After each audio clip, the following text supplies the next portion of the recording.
안녕하세요. 작가 양현진입니다. 제가 어렸을 때는 어리니까 못하는 것들이 많잖아요. 활동에 제한이 많은데요. 그래서 어른이 되면 뭐든지 다 할 수 있을 것 같고 모든 것들에 다 통달을 해서 편안하게 살 줄 알았어요.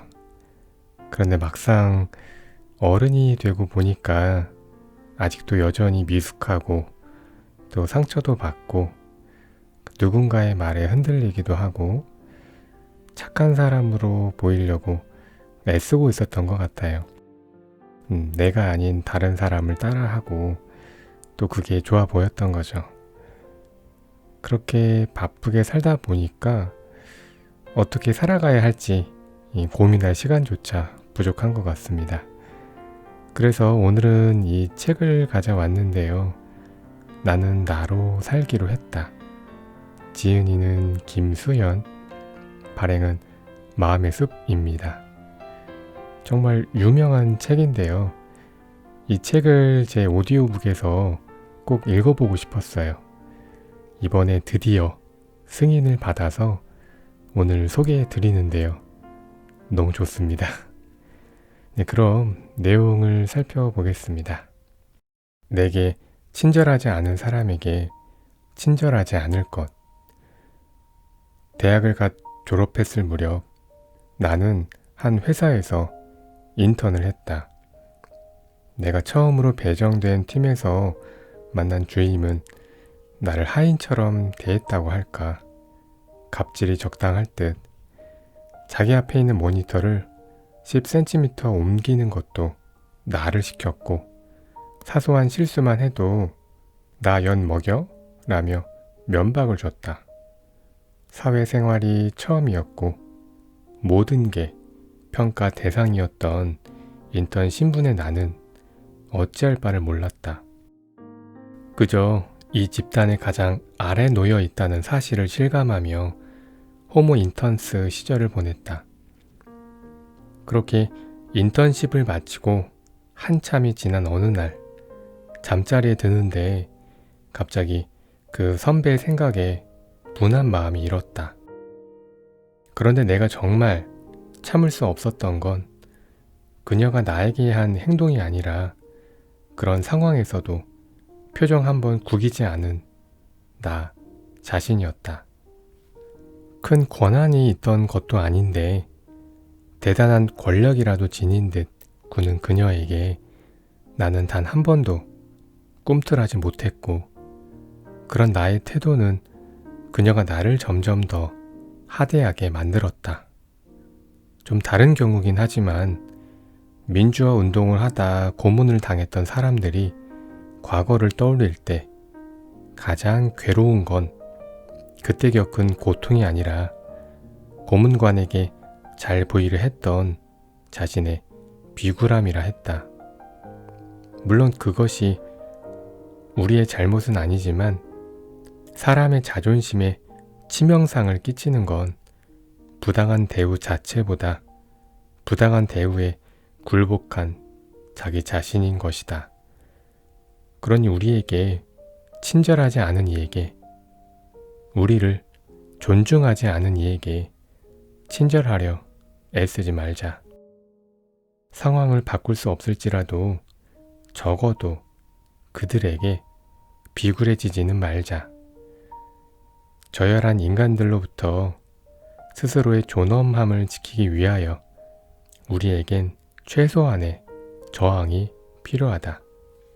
스스로에게 변명하지 않을 것. 젊은 시절 운동권에 있었다는 어느 분의 이야기를 듣게 되었다. 그는 명문대를 졸업했지만 운동권 출신이라는 꼬리표 때문에 제대로 된 직장을 잡지 못했다. 그런 그는 자본주의를 혐오했는데 이렇게 불합리한 구조에선 일할 수 없다고 말하며 언제부턴가는 일자리를 구할 시도조차 하지 않았다. 그는 40을 넘긴 나이까지도 일을 하지 않았고 그 결과 모든 생활비는 청소일을 하는 어머니의 몫이 되었다. 누가 보더라도 이 사람의 논리는 허점투성이다. 노동자가 자본가에게 착취당하는 사회적 구조를 비난하면서도 자신은 어머니를 착취하고 있으니 말이다. 주변 사람들은 일할 시도조차 하지 않는 그를 이해할 수 없어 했고 그의 어머니를 불쌍하게 여겼다. 대체 무엇이 그를 이토록 이해할 수 없는 사람으로 만들었을까? 짐작하건대 당시 명문대를 나왔던 그는 스스로에 대한 기대도 이상도 높았을 거다. 하지만 운동권이었다는 이유로 자신의 존재가 부정당한다는 현실에서 얼마나 많은 무력감과 좌절감을 느껴야 했을까. 거기다 경제적 독립에 실패했다는 사실은 그에게 수치심이 되었을 것이고 그가 품었던 자아 이상의 치명적인 손상이 가해졌을 테다. 자신에 대한 수치심, 무가치함은 사람이 가장 견디기 힘들어하는 감정이다. 그렇기에 사람들은 이 감정을 숨기고자 냉소를 무장하고 문제의 원인을 외부의 탓으로 돌리며 변명 뒤에서 자신을 보호한다. 그런데 문제는 변명으로 자신을 지킬 수 없다는 데 있다. 스스로를 방어하기 위한 변명에는 사실 그 자신도 속지 않기 때문이다. 겉으로 아닌 척해도 무력감과 수치심은 여전히 내면에 처리되지 못한 채 남아있는 것이다. 소설가 김연경은 사람 풍경에서 사랑의 반대말이 증오나 분노가 아니라 무관심인 듯 생의 반대말은 죽음이나 퇴행이 아니라 방어의식이라 이야기했다. 방어의식은 사람을 영원히 자기 삶 바깥에서 서성이게 한다. 그 역시 오랫동안 삶의 바깥에서 서성이며 맴돌았다. 자신을 초라하게 하는 현실과 마주하며 무력감과 수치심을 감당할 바에는 차라리 동네의 고상한 레지스탕스가 되는 편이 나았을 거라 여겼을 수 있고 부조리한 세상에 상처받는 것이 두려웠을 수도 있다. 그러나 더 이상 그 과거에 묶여 인생 전체를 소진해서는 안 된다. 그 이유가 무엇이든 자책과 원망을 소거하고 있는 그대로의 자신을 투명하게 재평가해야 한다. 대학 시절 좋은 세상을 만들기 위해 애썼던 자신의 노력에 자부심을 느껴야 하고 좌절된 욕구는 어쩔 수 없음을 받아들여야 한다. 한심하고 부끄러워할 건 좋은 직장에 다니지 못하는 거나 성공하지 못하는 것이 아니라 자신에 대한 변명을 늘어놓으며 아무것도 하지 않는 것이다. 자신이 기대했던 모습은 아닐지라도 스스로가 초라하게 느껴지는 걸 견뎌야 할지라도 변명을 덜어낸 진짜 자기 자신과 마주하자. 그리고 그 마주봄 끝에 가장 중요한 건 다시 시작하는 데 있다. 당연했던 것에 질문할 것. 한 마을에 부부와 시어머니, 1살배기 아들이 살고 있었다. 밭일을 나간 며느리가 점심때가 되어 돌아오니 치매 걸린 시어머니가 닭죽을 끓여 놓았다고 했다. 감사한 마음으로 솥을 열어보니 그 안에는 닭이 아닌 아들이 들어있었다. 노망난 시어머니가 손자를 닭으로 착각하고 가마솥에 넣어 삶은 것이었다. 이를 본 며느리는 마음을 추스른 다음 닭을 잡아 시어머니께 닭죽을 끓여드리고 죽은 아이를 뒷산에 묻었다. 그것이 알고 싶다에 나올 만한 이 아이 유기 사건은 놀랍게도 조선시대에 효부상이 세워진 미담이다. 지금 생각하면 도저히 이해되지 않는 이야기가 아름다운 이야기로 전해질 수 있었던 이유는 무엇일까? 당시에는 개인의 감정을 극단적으로 억압하고 도리라는 이름의 의무를 다하는 것이 미덕이었고, 이것은 아무리 우라가 치밀어도 화합을 위해 희생을 강요하는 통치 이데올로기였다. 나의 어린 시절에도 미덕이 있었는데 바로 근면 성실이었다. 비가 오나 바람이 부나 몸이 아프거나 다쳐도 빠짐없이 학교에 가면 개근 상장을 줬고, 칠판 위에는 근면 성실이라는 그푼이 쓰인 액자가 걸려 있었다. 왜 그랬을까? 근면 성실을 최고의 미덕으로 배운 건 우리 사회가 제조업 기반의 사회였던 것에 있다.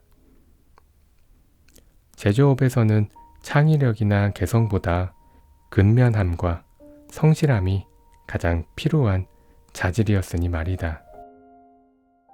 그렇게 선별되고 교육되는 미담과 미덕으로 아이가 솥에 삶아서 죽었는데도 눈물 한 방울 흘리지 않는 며느리는 감정 불구의 아동 학대 방조범이 아닌 의연한 효부가 되고, 열이 펄펄 끓어도 학교에 나오는 학생은 타의 모범이 되며 소크라테스가 악법도 법이다라고 말했다는 유언비어가 퍼지기도 하고, 이슬람 국가에선 자유연애를 한다는 이유로 딸을 죽이는 것이 명예가 되기도 한다.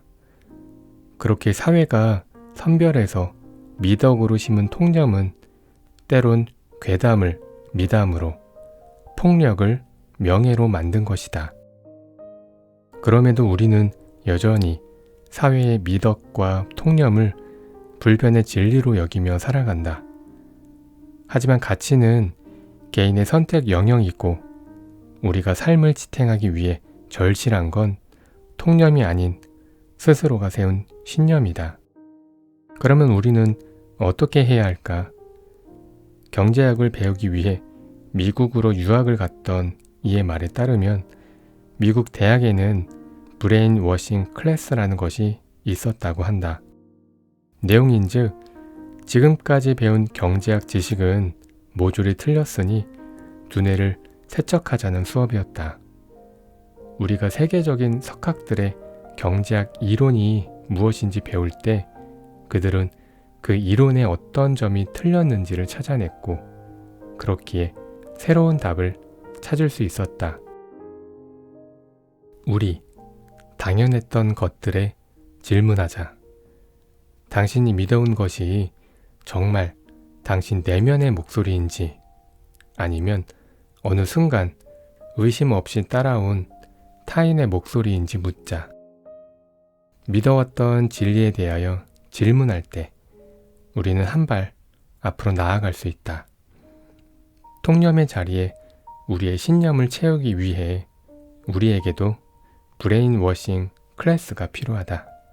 얼마 전 고용노동부에서 운영하는 사이트에 휴가지에 가서도 바이어와 미팅을 완수한 김대리의 이야기가 훌륭한 사례로 올라왔다.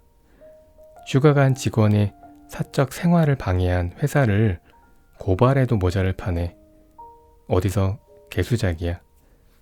나 외엔 무엇도 되지 않을 것.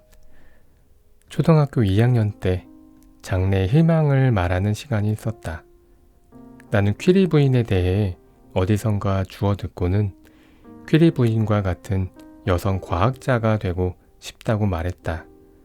실상 나는 정자와 난자 시절부터 과학자와는 거리가 멀게 태어난 사람이지만 초등학교 2학년의 나는 그런 공수표를 남발해도 괜찮았다.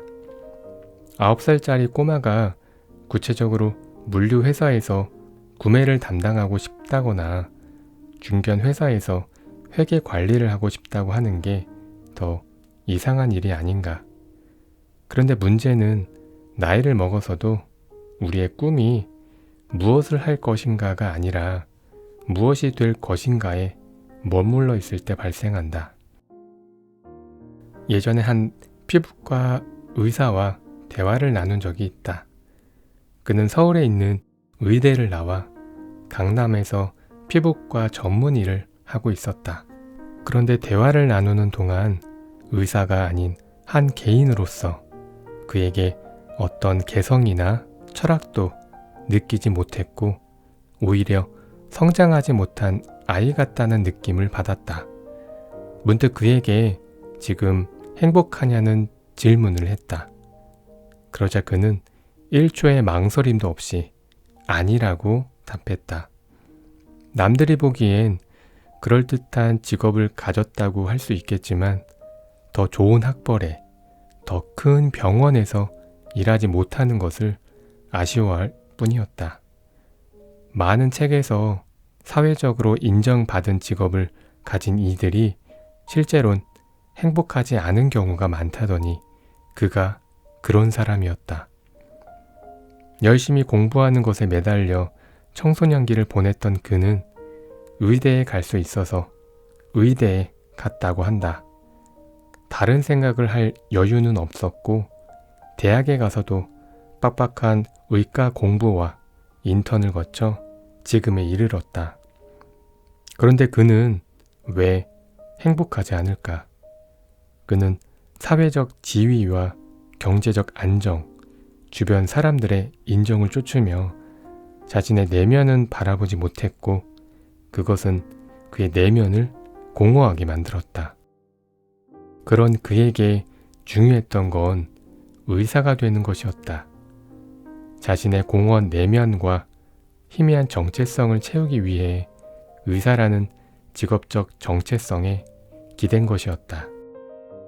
그런데 그는 여전히 행복하지 않았다. 의사가 되면 해결될 거라 여겼지만 더 큰 병원과 더 높은 연봉과 더 좋은 배경에 붙잡혀 있을 뿐 텅 빈 내면은 어떤 외적 가치로는 채워질 수 없었다. 물론 한 개인에게 직업은 단순한 돈벌이만을 의미하지 않는다. 하지만 직업이란 보다 자기다워지는 일이지 없는 자아를 창조하는 일이 아니다. 시작이 되는 눈 뭉치가 있어야 눈덩이를 굴릴 수 있다. 내면은 돌보지 못한 채 외면의 가치만을 쫓는 한 언제나 비교 속에서 살 뿐 결코 진짜 행복과 자존에는 닿을 수 없으니 우리에게 절실한 건 우리를 증명할 명함이 아니라 누구에게도 증명할 필요 없는 나 자신이 되는 것이다. 스스로 선택할 것. 인생은 B, 벌스와 D, 데스 사이에 C, 초이스라는 한 철학자의 말처럼 우리가 어떤 선택을 어떻게 하는가는 우리의 인생을 결정한다. 그런데 주위엔 선택을 유난히 어려워하는 사람들이 있다. 신중한 것과 결정하지 못하는 것은 전혀 다른 문제인데 그들은 왜 선택을 내리는 걸 어려워할까? 그건 완벽한 답을 얻으려는 강박일 수도 있으나 스스로의 판단을 믿는 자기 신뢰가 부족한 경우가 많다. 선택을 내리는 자신을 믿지 못하고 선택에 따르는 책임을 감당할 자신이 없으니 다른 사람이 답을 내려주기를 기대하거나 문제가 골물 때까지 선택을 유예하는 것이다. 그런데 이건 단순한 시간 낭비의 문제로 끝나지 않는다. 나다니엘 브랜든이 말하길 선택들은 정신 깊은 곳에 쌓이고 그렇게 쌓인 결과를 자존감이라고 부른다고 했다. 삶에서 자신이 내리는 선택이 모여 자존감을 이룬다는 것이다. 왜 그럴까? 자신의 삶을 통제할 수 있다는 자기 신뢰는 절대 실패하지 않을 거라고 믿을 때가 아니라 스스로 최선의 결정을 내리고 죽이 되든 밥이 되든 그 결과까지 책임질 때 얻어진다. 그런데 스스로 선택을 내리지 못하면 자기 신뢰를 쌓을 경험은 빈약해지고 빈약한 자기 신뢰로는 책임질 자신이 생기기 어렵다. 선택과 책임, 자기 신뢰는 톱니바퀴처럼 맞물려 있기에 어느 하나 삐걱거리지 않고 굴러갈 때 우리는 주체적인 삶을 살 수 있다. 그리고 그 삶의 방식은 자존감으로 나타나는 것이다. 그러니 제갈공명이 옆방에 살지라도 우리의 결정권을 위임해서는 안 된다. 오직 과거라는 당신의 데이터베이스와 실수라는 오답노트, 그리고 내면의 나침판을 믿고 나아가야 한다. 삶의 완벽한 답안지는 없으나 어떤 답을 내리든 스스로 책임질 수 있다면 당신의 모든 선택은 정당하다. 삶이라는 모호함을 견딜 것. 나는 점 보는 것을 좋아했다. 그런데 어디까지 믿어야 할까? 그 호기심을 풀어준 것은 이영돈 PD가 간다라는 프로그램이었다. 대한민국 10대 점술가를 검증하라 편에서 제작진이 전국에 내놓으라 하는 점쟁이들을 찾아가 직접 검증했다. 검증 방법은 연쇄 살인마의 사주와 어린 나이에 납치를 당해 살해당한 아이의 사주를 점쟁이에게 묻는 것이었다. 그 중엔 신기할 정도로 용한 점쟁이도 있었지만 대부분은 사실과 전혀 딴판인 이야기를 했고 제작진의 첫 번째 검증 관문을 통과한 점쟁이는 겨우 6명에 불과했다. 그나마도 2차 관문에서는 2명밖에 통과하지 못했고 끝판왕이었던 점쟁이조차 자신의 점괘를 100% 확신하지는 않았다. 1000만 원이 넘는 복비를 들였으니 적어도 100명이 넘는 점쟁이를 만났을 텐데 딱 들어맞는 점괘는 고작 몇 개에 불과했던 거다. 결국 점이라는 건 홍삼 가루가 5% 첨가된 홍삼 캔디처럼 약간의 진실이 함유된 추측일 뿐이다. 그럼에도 우리는 삶의 확신을 얻고 싶어서 점을 본다. 하지만 노스트라다무스가 관 뚜껑을 열고 나온다고 해도 미래는 장담할 수 없다. 그건 점쟁이의 내공이 부족해서 혹은 복채가 부족해서가 아니라 삶의 본질이 모호함이 있기 때문이다. 확신이 필요한 당신에겐 미안하지만 10년 동안 타로, 사주, 신점을 가리지 않고 숱한 기여를 하고 내린 결론을 말하건대 삶이란 결국 모호함을 견뎌내는 일이다. 결국 점 보는 이유는 다 잘 될 거라는 그 한마디를 듣기 위해서다. 다 잘 될 거예요. 점쟁이 대신 믿으시게 자신의 힘을. 힘이 들 땐 힘이 든다고 말할 것. 나는 힘들다는 말을 잘 하지 않는 타입이다. 남에게 힘들다고 말하지 않을 뿐더러 스스로도 힘들다고 잘 생각하지 않는다. 말하고 나면 더 힘들 것 같아서 늘 괜찮다고 했다. 그런데 이렇게 힘이 들어도 힘들지 않은 척 감정을 묶어두면 자신에 대한 감각은 무뎌진다. 다른 감정들도 무디게 만들고 스스로가 한계점에 부딪히는 것도 모른 채 착취되는 자신을 방치하게 된다. 그렇기에 누가 알아주지 않더라도 상황은 변함없더라도 힘이 들면 힘들다고 투정을 부려야 하고 못 버티겠으면 잠깐은 멈춰설 줄 알아야 한다. 언제나 괜찮다며 마음을 다잡을 수 없고 늘 강한 사람일 수도 없다. 그러니 인생에 설치해야 할 액티브 X가 너무 많을 때, 책임감에 익사할 것 같을 때, 집에 돌아온 순간 눈물이 날 때, 나도 이제는 힘들다고 말하라. 누구도 당신을 대신 지켜줄 수 없고 견디기 버거운 희생은 자기 학대일 뿐이다. 조금은 이기적이어도 괜찮고 조금은 무책임해도 된다. 책임감을 논하며 질식할 때까지 스스로를 방치하는 것만큼 자기 자신에게 무책임한 일은 없다. 그런 의미로 졸라 힘들었습니다. 너그러운 개인주의자가 될 것. 미움받을 용기라는 책이 한국과 일본에서 베스트셀러에 올랐다. 단순히 잘 팔리는 정도가 아니라 불황인 출판계에선 신드롬에 가까웠다.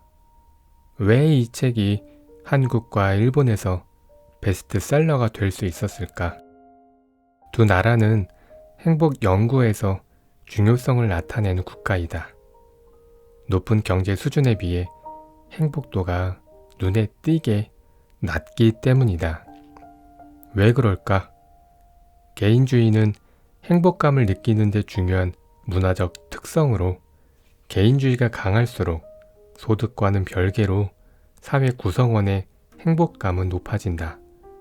반대로 경제 수준이 높다 해도 개인주의가 충분히 발달하지 못한 국가는 그에 상응하는 행복감이 따라오지 못한다고 한다.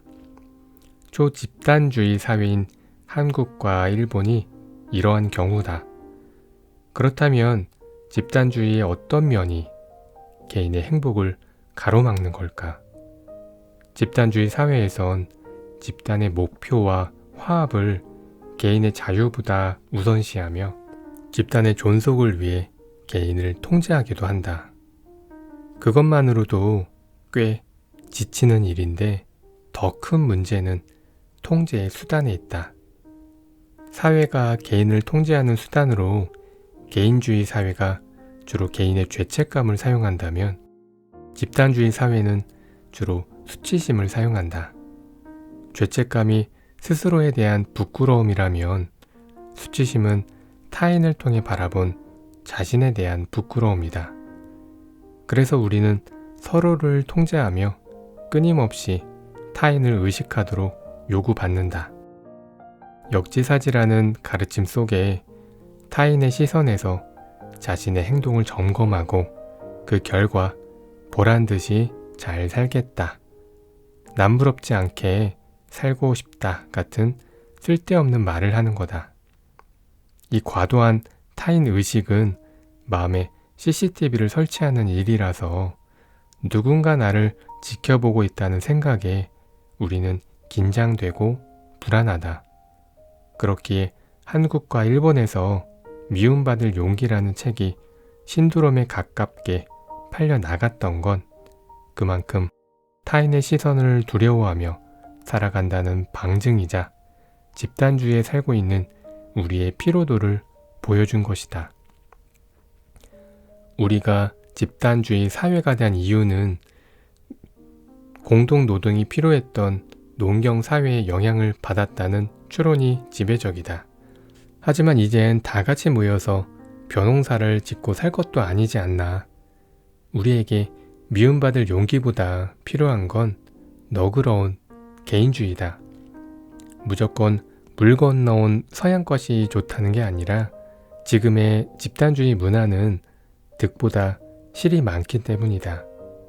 게다가 연구에 따르면 개인주의는 반사회적 행동에 가까운 거란 통념과는 다르게 친절함과 관대함, 사회적 협동과 연결되어 있다. 있는 그대로의 서로를 존중하기에 더욱 따뜻한 관계가 맺어질 수 있는 것이다. 지금 우리에겐 두 가지의 변화가 필요하다. 하나는 타인의 삶을 지나치게 관심 두고 참견하지 않는 것인데 이건 일종의 감수성을 키우는 문제다. 그리고 다른 하나는 타인의 반응에 지나치게 예민해지지 않는 것이다. 각자의 삶의 방식과 가치관을 인정하며 함께 살아가는 법을 배우자. 나 역시 완벽하지 않지만 노력하고 있다. 나와 당신이 조금 더 행복하기 위하여 나에게도 타인에게도 해자스러움을, 행복을 삶의 목적이라 부르지 않을 것. 따지고 보면 문제의 시작은 아리스토텔레스였다. 아리스토텔레스가 삶의 목표를 행복이라 규정한 이후로 사람들은 행복이라는 감정의 유토피아를 삶의 목적이라 믿게 되었다. 하지만 사람은 행복하려고 태어난 낭만적 존재는 아니다. 인간의 원시적인 감정은 기쁨, 분노, 혐오, 공포, 슬픔, 놀람 이렇게 6가지인데 인간이 행복해지려고 지구에 왔다면 긍정적인 감정을 딸랑 한 가지만 세팅해 놓았을 리 없다. 삶의 목적이 행복이라는 생각 자체가 대단히 큰 착각인 거다.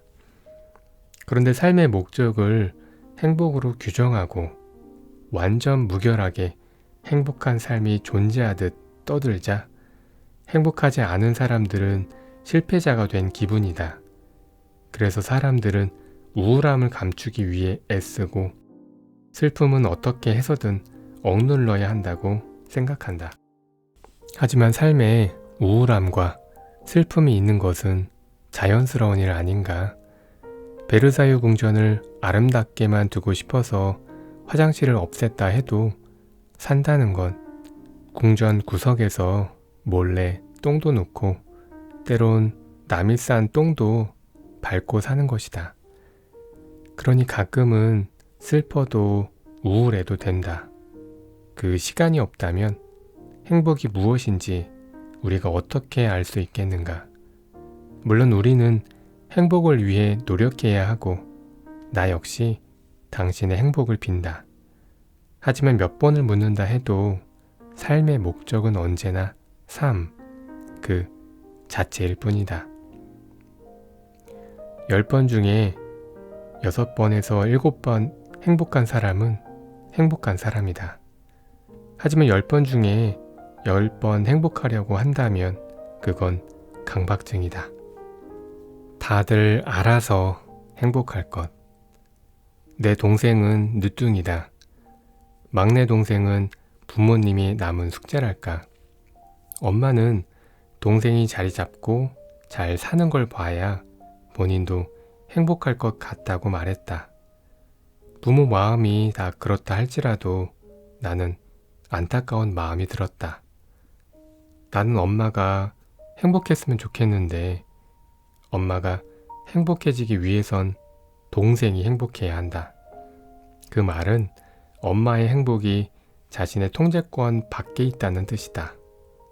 그건 자기 행복의 결정권을 문 밖에 두고 누군가 초인종을 눌러주기를 기다리는 일이다. 그리고 그 결과 부모는 자식이 행복하지 않는 것에 근심을 느끼고 자식은 부모가 행복하지 않는 것에 채무감을 느낀다. 결국 서로의 행복을 염려하며 아무도 행복하지 못하게 된다. 도대체 어디서부터 잘못된 걸까? 종종 사랑하는 사람을 행복하게 해주리라 이야기하지만 감정의 간병인이 아닌 이상 우리는 누구도 지속적으로 행복하게 해줄 수 없고 누구도 우리를 지속적으로 행복하게 해줄 수 없다. 타인의 행복은 사실 우리의 영향권 밖의 일이며 행복이란 각자 책임져야 하는 거다. 그러니 자신의 행복을 방치하지 말자.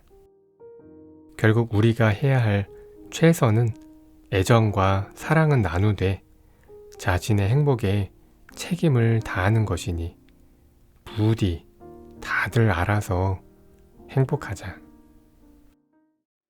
네, 여기까지 읽어봤는데요.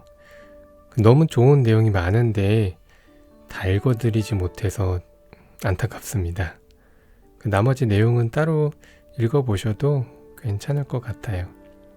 중간중간 나오는 일러스트 그림이 있는데요. 너무 공감되는 그림이 많아서 아 맞아 이러면서 봤어요. 우리가 먹고 사느라고 바빠서 이런 생각할 시간이 없잖아요, 사실. 그래도 이 책 읽으면서 한 번쯤 생각해보고 고민해본 좋은 기회였던 것 같아요.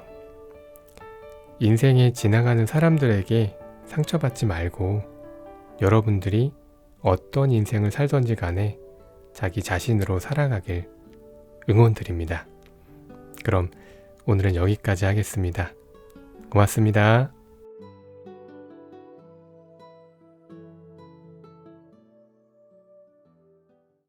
구독과 좋아요, 알림 설정은 저에게 큰 힘이 됩니다.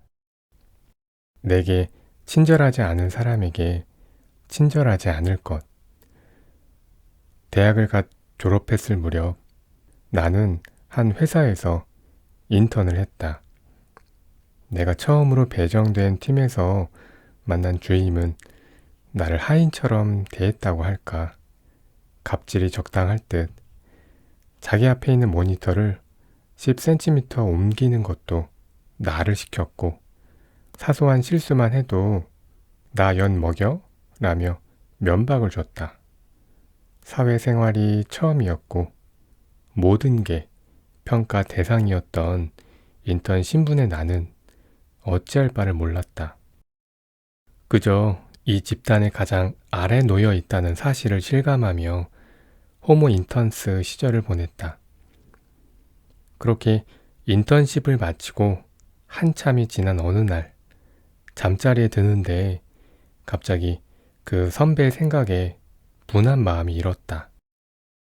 그런데 내가 정말 참을 수 없었던 건 그녀가 나에게 한 행동이 아니라 그런 상황에서도 표정 한번 구기지 않은 나 자신이었다.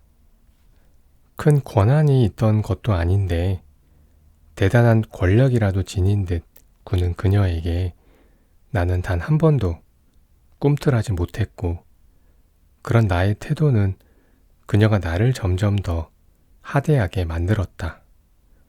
좀 다른 경우긴 하지만 민주화 운동을 하다 고문을 당했던 사람들이 과거를 떠올릴 때 가장 괴로운 건 그때 겪은 고통이 아니라 고문관에게 잘 보이려 했던 자신의 비굴함이라 했다. 물론 그것이 우리의 잘못은 아니지만 사람의 자존심에 치명상을 끼치는 건 부당한 대우 자체보다 부당한 대우에 굴복한 자기 자신인 것이다. 그러니 우리에게 친절하지 않은 이에게, 우리를 존중하지 않은 이에게 친절하려 애쓰지 말자. 상황을 바꿀 수 없을지라도 적어도 그들에게 비굴해지지는 말자. 저열한 인간들로부터 스스로의 존엄함을 지키기 위하여 우리에겐 최소한의 저항이 필요하다. 스스로에게 변명하지 않을 것. 젊은 시절 운동권에 있었다는 어느 분의 이야기를 듣게 되었다. 그는 명문대를 졸업했지만 운동권 출신이라는 꼬리표 때문에 제대로 된 직장을 잡지 못했다. 그런 그는 자본주의를 혐오했는데 이렇게 불합리한 구조에선 일할 수 없다고 말하며 언제부턴가는 일자리를 구할 시도조차 하지 않았다. 그는 40을 넘긴 나이까지도 일을 하지 않았고 그 결과 모든 생활비는 청소일을 하는 어머니의 몫이 되었다. 누가 보더라도 이 사람의 논리는 허점투성이다. 노동자가 자본가에게 착취당하는 사회적 구조를 비난하면서도 자신은 어머니를 착취하고 있으니 말이다. 주변 사람들은 일할 시도조차 하지 않는 그를 이해할 수 없어 했고 그의 어머니를 불쌍하게 여겼다. 대체 무엇이 그를 이토록 이해할 수 없는 사람으로 만들었을까? 짐작하건대 당시 명문대를 나왔던 그는 스스로에 대한 기대도 이상도 높았을 거다. 하지만 운동권이었다는 이유로 자신의 존재가 부정당한다는 현실에서 얼마나 많은 무력감과 좌절감을 느껴야 했을까. 거기다 경제적 독립에 실패했다는 사실은 그에게 수치심이 되었을 것이고 그가 품었던 자아 이상의 치명적인 손상이 가해졌을 테다. 자신에 대한 수치심, 무가치함은 사람이 가장 견디기 힘들어하는 감정이다.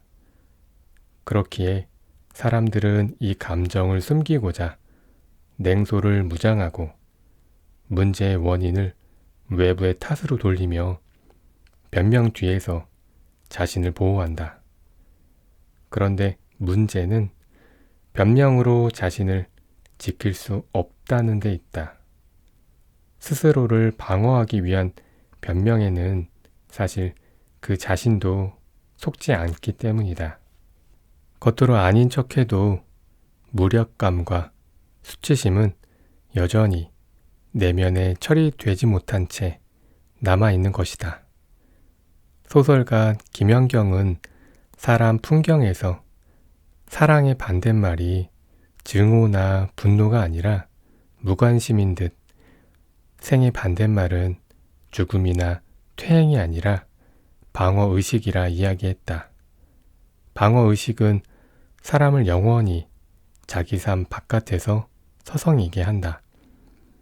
그 역시 오랫동안 삶의 바깥에서 서성이며 맴돌았다. 자신을 초라하게 하는 현실과 마주하며 무력감과 수치심을 감당할 바에는 차라리 동네의 고상한 레지스탕스가 되는 편이 나았을 거라 여겼을 수 있고 부조리한 세상에 상처받는 것이 두려웠을 수도 있다. 그러나 더 이상 그 과거에 묶여 인생 전체를 소진해서는 안 된다. 그 이유가 무엇이든 자책과 원망을 소거하고 있는 그대로의 자신을 투명하게 재평가해야 한다. 대학 시절 좋은 세상을 만들기 위해 애썼던 자신의 노력에 자부심을 느껴야 하고 좌절된 욕구는 어쩔 수 없음을 받아들여야 한다. 한심하고 부끄러워할 건 좋은 직장에 다니지 못하는 거나 성공하지 못하는 것이 아니라 자신에 대한 변명을 늘어놓으며 아무것도 하지 않는 것이다. 자신이 기대했던 모습은 아닐지라도 스스로가 초라하게 느껴지는 걸 견뎌야 할지라도 변명을 덜어낸 진짜 자기 자신과 마주하자. 그리고 그 마주봄 끝에 가장 중요한 건 다시 시작하는 데 있다. 당연했던 것에 질문할 것. 한 마을에 부부와 시어머니, 한 살배기 아들이 살고 있었다. 밭일을 나간 며느리가 점심때가 되어 돌아오니 치매 걸린 시어머니가 닭죽을 끓여 놓았다고 했다. 감사한 마음으로 솥을 열어보니 그 안에는 닭이 아닌 아들이 들어있었다. 노망난 시어머니가 손자를 닭으로 착각하고 가마솥에 넣어 삶은 것이었다. 이를 본 며느리는 마음을 추스른 다음 닭을 잡아 시어머니께 닭죽을 끓여 드리고 죽은 아이를 뒷산에 묻었다. 그것이 알고 싶다에 나올 만한 이 아이 유기 사건은 놀랍게도 조선시대에 효부상이 세워진 미담이다. 지금 생각하면 도저히 이해되지 않는 이야기가 아름다운 이야기로 전해질 수 있었던 이유는 무엇일까? 당시에는 개인의 감정을 극단적으로 억압하고 도리라는 이름의 의무를 다하는 것이 미덕이었고 이것은 아무리 우라가 치밀어도 화합을 위해 희생을 강요하는 통치 이데올로기였다. 나의 어린 시절에도 미덕이 있었는데 바로 근면 성실이었다. 비가 오나 바람이 부나 몸이 아프거나 다쳐도 빠짐없이 학교에 가면 개근 상장을 줬고 칠판 위에는 근면 성실이라는 그푼이 쓰인 액자가 걸려 있었다. 왜 그랬을까? 근면 성실을 최고의 미덕으로 배운 건 우리 사회가 제조업 기반의 사회였던 것에 있다. 제조업에서는 창의력이나 개성보다 근면함과 성실함이 가장 필요한 자질이었으니 말이다. 그렇게 선별되고 교육되는 미담과 미덕으로 아이가 솥에 삶아서 죽었는데도 눈물 한 방울 흘리지 않는 며느리는 감정 불구의 아동 학대 방조범이 아닌 의연한 효부가 되고 열이 펄펄 끓어도 학교에 나오는 학생은 타의 모범이 되며 소크라테스가 악법도 법이다라고 말했다는 유언비어가 퍼지기도 하고 이슬람 국가에선 자유연애를 한다는 이유로 딸을 죽이는 것이 명예가 되기도 한다. 그렇게 사회가 선별해서 미덕으로 심은 통념은 때론 괴담을 미담으로, 폭력을 명예로 만든 것이다. 그럼에도 우리는 여전히 사회의 미덕과 통념을 불변의 진리로 여기며 살아간다. 하지만 가치는 개인의 선택 영역이고 우리가 삶을 지탱하기 위해 절실한 건 통념이 아닌 스스로가 세운 신념이다. 그러면 우리는 어떻게 해야 할까? 경제학을 배우기 위해 미국으로 유학을 갔던 이의 말에 따르면 미국 대학에는 브레인 워싱 클래스라는 것이 있었다고 한다. 내용인즉 지금까지 배운 경제학 지식은 모조리 틀렸으니 두뇌를 세척하자는 수업이었다. 우리가 세계적인 석학들의 경제학 이론이 무엇인지 배울 때 그들은 그 이론의 어떤 점이 틀렸는지를 찾아냈고 그렇기에 새로운 답을 찾을 수 있었다. 우리 당연했던 것들에 질문하자. 당신이 믿어온 것이 정말 당신 내면의 목소리인지 아니면 어느 순간 의심 없이 따라온 타인의 목소리인지 묻자. 믿어왔던 진리에 대하여 질문할 때 우리는 한 발 앞으로 나아갈 수 있다. 통념의 자리에 우리의 신념을 채우기 위해 우리에게도 브레인 워싱 클래스가 필요하다. 얼마 전 고용노동부에서 운영하는 사이트에 휴가지에 가서도 바이어와 미팅을 완수한 김대리의 이야기가 훌륭한 사례로 올라왔다. 휴가 간 직원의 사적 생활을 방해한 회사를 고발해도 모자를 파네. 어디서 개수작이야. 나 외엔 무엇도 되지 않을 것. 초등학교 2학년 때 장래의 희망을 말하는 시간이 있었다. 나는 퀴리 부인에 대해 어디선가 주워 듣고는 퀴리 부인과 같은 여성 과학자가 되고 싶다고 말했다. 실상 나는 정자와 난자 시절부터 과학자와는 거리가 멀게 태어난 사람이지만 초등학교 2학년의 나는 그런 공수표를 남발해도 괜찮았다. 9살짜리 꼬마가 구체적으로 물류회사에서 구매를 담당하고 싶다거나 중견 회사에서 회계 관리를 하고 싶다고 하는 게 더 이상한 일이 아닌가. 그런데 문제는 나이를 먹어서도 우리의 꿈이 무엇을 할 것인가가 아니라 무엇이 될 것인가에 머물러 있을 때 발생한다. 예전에 한 피부과 의사와 대화를 나눈 적이 있다.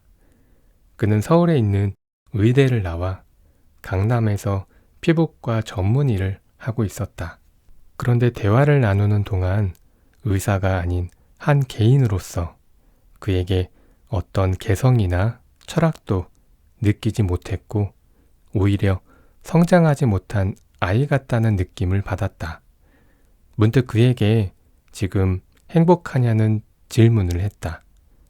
그러자 그는 1초의 망설임도 없이 아니라고 답했다. 남들이 보기엔 그럴듯한 직업을 가졌다고 할 수 있겠지만 더 좋은 학벌에 더 큰 병원에서 일하지 못하는 것을 아쉬워할 뿐이었다. 많은 책에서 사회적으로 인정받은 직업을 가진 이들이 실제론 행복하지 않은 경우가 많다더니 그가 그런 사람이었다. 열심히 공부하는 것에 매달려 청소년기를 보냈던 그는 의대에 갈 수 있어서 의대에 갔다고 한다. 다른 생각을 할 여유는 없었고 대학에 가서도 빡빡한 의과 공부와 인턴을 거쳐 지금에 이르렀다. 그런데 그는 왜 행복하지 않을까? 그는 사회적 지위와 경제적 안정, 주변 사람들의 인정을 쫓으며 자신의 내면은 바라보지 못했고 그것은 그의 내면을 공허하게 만들었다. 그런 그에게 중요했던 건 의사가 되는 것이었다. 자신의 공허한 내면과 희미한 정체성을 채우기 위해 의사라는 직업적 정체성에 기댄 것이었다. 그런데 그는 여전히 행복하지 않았다. 의사가 되면 해결될 거라 여겼지만 더 큰 병원과 더 높은 연봉과 더 좋은 배경에 붙잡혀 있을 뿐 텅 빈 내면은 어떤 외적 가치로는 채워질 수 없었다. 물론 한 개인에게 직업은 단순한 돈벌이만을 의미하지 않는다. 하지만 직업이란 보다 자기다워지는 일이지 없는 자아를 창조하는 일이 아니다. 시작이 되는 눈 뭉치가 있어야 눈덩이를 굴릴 수 있다. 내면은 돌보지 못한 채 외면의 가치만을 쫓는 한 언제나 비교 속에서 살 뿐 결코 진짜 행복과 자존에는 닿을 수 없으니 우리에게 절실한 건 우리를 증명할 명함이 아니라 누구에게도 증명할 필요 없는 나 자신이 되는 것이다. 스스로 선택할 것. 인생은 B, 벌스와 D, 데스 사이에 C, 초이스라는 한 철학자의 말처럼 우리가 어떤 선택을 어떻게 하는가는 우리의 인생을 결정한다. 그런데 주위엔 선택을 유난히 어려워하는 사람들이 있다. 신중한 것과 결정하지 못하는 것은 전혀 다른 문제인데 그들은 왜 선택을 내리는 걸 어려워할까? 그건 완벽한 답을 얻으려는 강박일 수도 있으나 스스로의 판단을 믿는 자기 신뢰가 부족한 경우가 많다. 선택을 내리는 자신을 믿지 못하고 선택에 따르는 책임을 감당할 자신이 없으니 다른 사람이 답을 내려주기를 기대하거나 문제가 골물 때까지 선택을 유예하는 것이다. 그런데 이건 단순한 시간 낭비의 문제로 끝나지 않는다. 나다니엘 브랜든이 말하길 선택들은 정신 깊은 곳에 쌓이고 그렇게 쌓인 결과를 자존감이라고 부른다고 했다. 삶에서 자신이 내리는 선택이 모여 자존감을 이룬다는 것이다.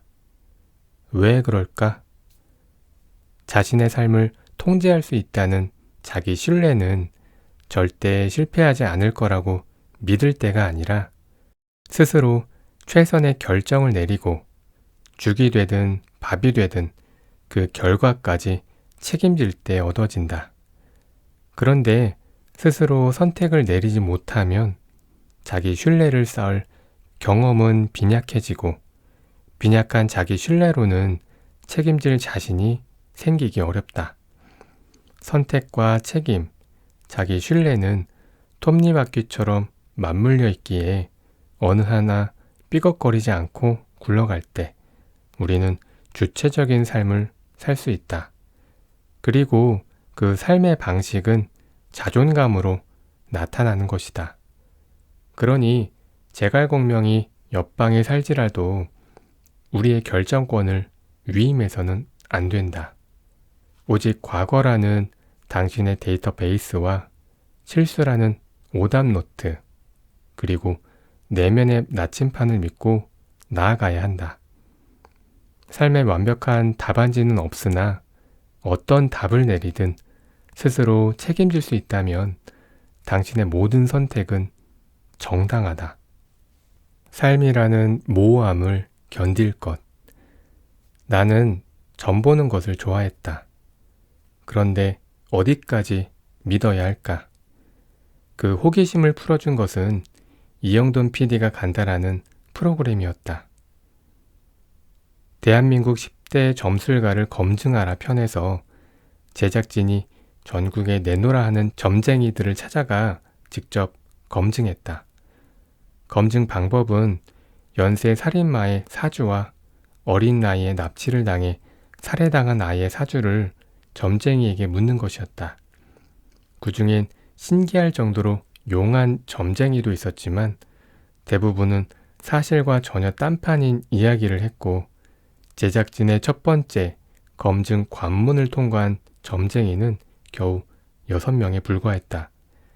그나마도 2차 관문에서는 2명밖에 통과하지 못했고, 끝판왕이었던 점쟁이조차 자신의 점괘를 100% 확신하지는 않았다.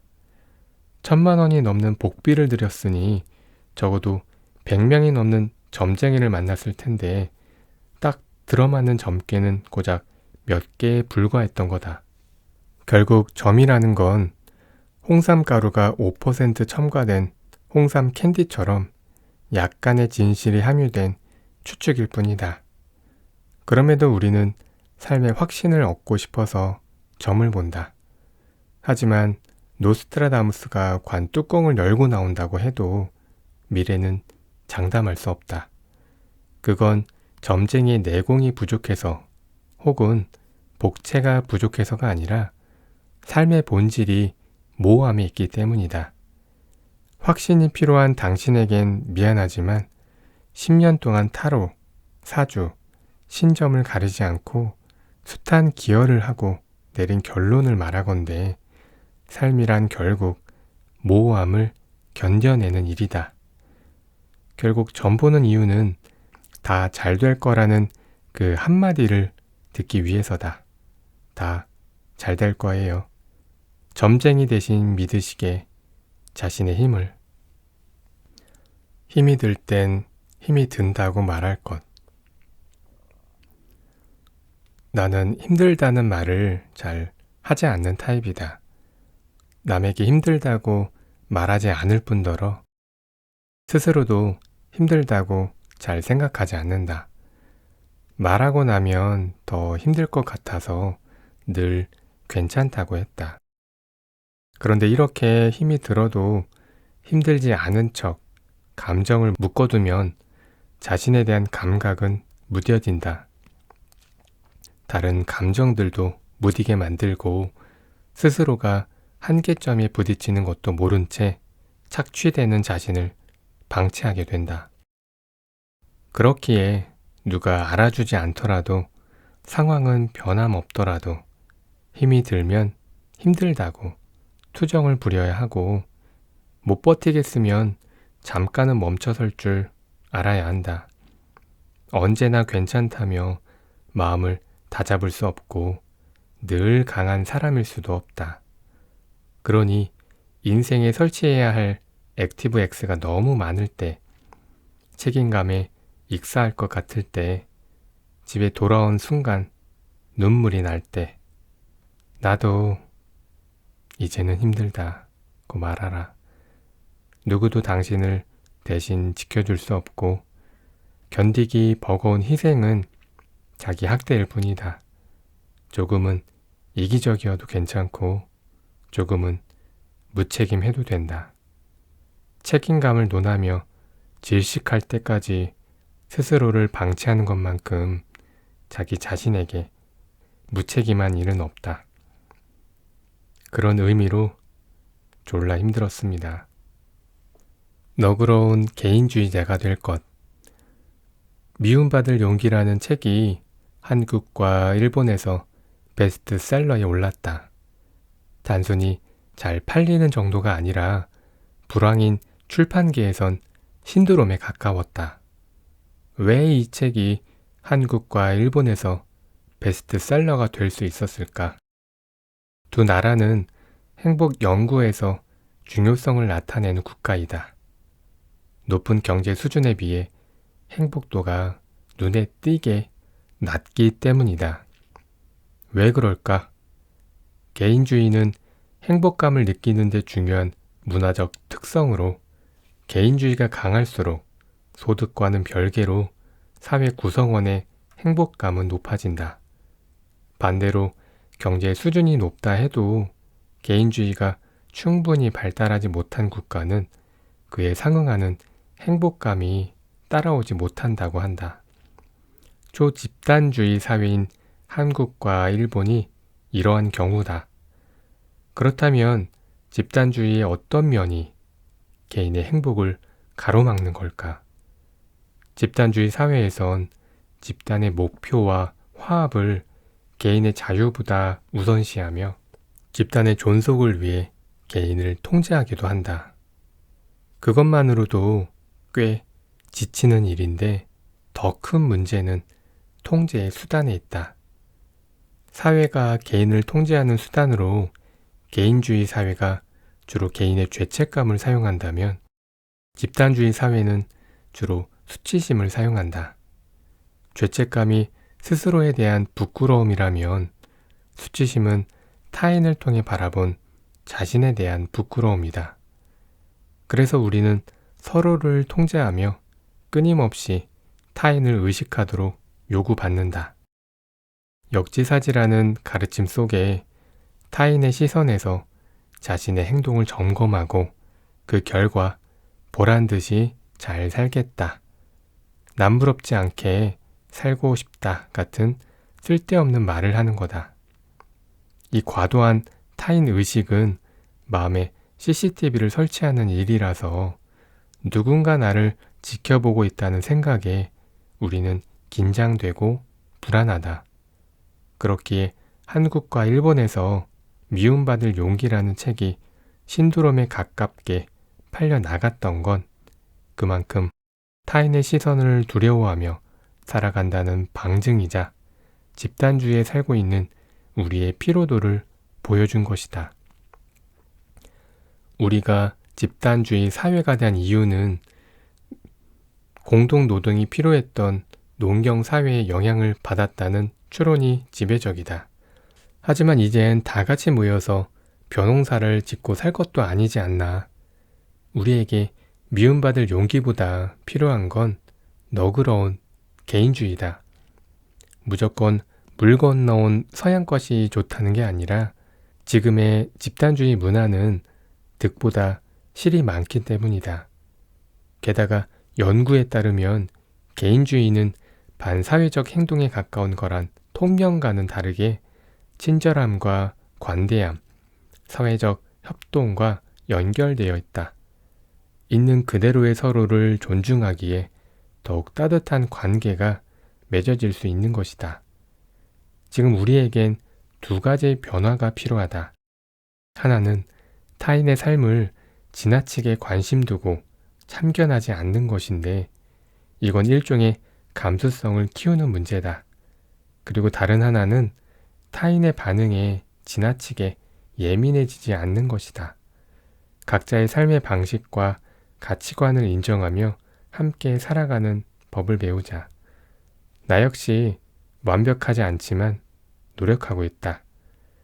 나와 당신이 조금 더 행복하기 위하여 나에게도 타인에게도 해자스러움을, 행복을 삶의 목적이라 부르지 않을 것. 따지고 보면 문제의 시작은 아리스토텔레스였다. 아리스토텔레스가 삶의 목표를 행복이라 규정한 이후로 사람들은 행복이라는 감정의 유토피아를 삶의 목적이라 믿게 되었다. 하지만 사람은 행복하려고 태어난 낭만적 존재는 아니다. 인간의 원시적인 감정은 기쁨, 분노, 혐오, 공포, 슬픔, 놀람 이렇게 6가지인데 인간이 행복해지려고 지구에 왔다면 긍정적인 감정을 딸랑 한 가지만 세팅해 놓았을 리 없다. 삶의 목적이 행복이라는 생각 자체가 대단히 큰 착각인 거다. 그런데 삶의 목적을 행복으로 규정하고 완전 무결하게 행복한 삶이 존재하듯 떠들자 행복하지 않은 사람들은 실패자가 된 기분이다. 그래서 사람들은 우울함을 감추기 위해 애쓰고 슬픔은 어떻게 해서든 억눌러야 한다고 생각한다.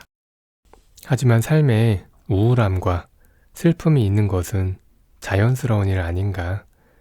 베르사유 궁전을 아름답게만 두고 싶어서 화장실을 없앴다 해도 산다는 건 궁전 구석에서 몰래 똥도 놓고 때론 남이 싼 똥도 밟고 사는 것이다.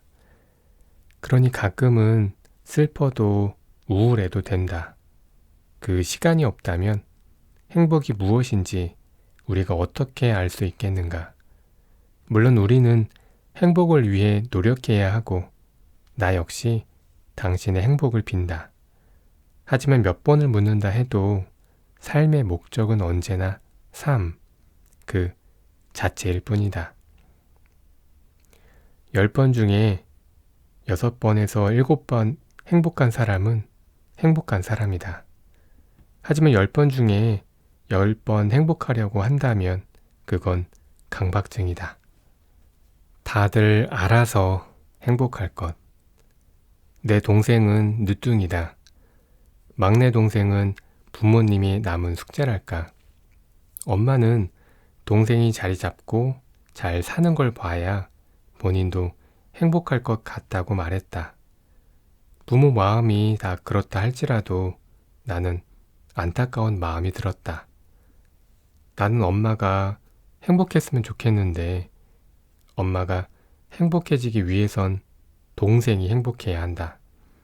그 말은 엄마의 행복이 자신의 통제권 밖에 있다는 뜻이다. 그건 자기 행복의 결정권을 문 밖에 두고 누군가 초인종을 눌러주기를 기다리는 일이다. 그리고 그 결과 부모는 자식이 행복하지 않는 것에 근심을 느끼고 자식은 부모가 행복하지 않는 것에 채무감을 느낀다. 결국 서로의 행복을 염려하며 아무도 행복하지 못하게 된다. 도대체 어디서부터 잘못된 걸까? 종종 사랑하는 사람을 행복하게 해주리라 이야기하지만 감정의 간병인이 아닌 이상 우리는 누구도 지속적으로 행복하게 해줄 수 없고 누구도 우리를 지속적으로 행복하게 해줄 수 없다. 타인의 행복은 사실 우리의 영향권 밖의 일이며 행복이란 각자 책임져야 하는 거다. 그러니 자신의 행복을 방치하지 말자. 결국 우리가 해야 할 최선은 애정과 사랑은 나누되 자신의 행복에 책임을 다하는 것이니 부디 다들 알아서 행복하자. 네, 여기까지 읽어봤는데요. 너무 좋은 내용이 많은데 다 읽어드리지 못해서 안타깝습니다. 나머지 내용은 따로 읽어보셔도 괜찮을 것 같아요. 중간중간 나오는 일러스트 그림이 있는데요. 너무 공감되는 그림이 많아서 맞아 이러면서 봤어요. 우리가 먹고 사느라고 바빠서 이런 생각할 시간이 없잖아요, 사실. 그래도 이 책 읽으면서 한 번쯤 생각해보고 고민해본 좋은 기회였던 것 같아요. 인생에 지나가는 사람들에게 상처받지 말고 여러분들이 어떤 인생을 살던지 간에 자기 자신으로 살아가길 응원드립니다. 그럼 오늘은 여기까지 하겠습니다. 고맙습니다.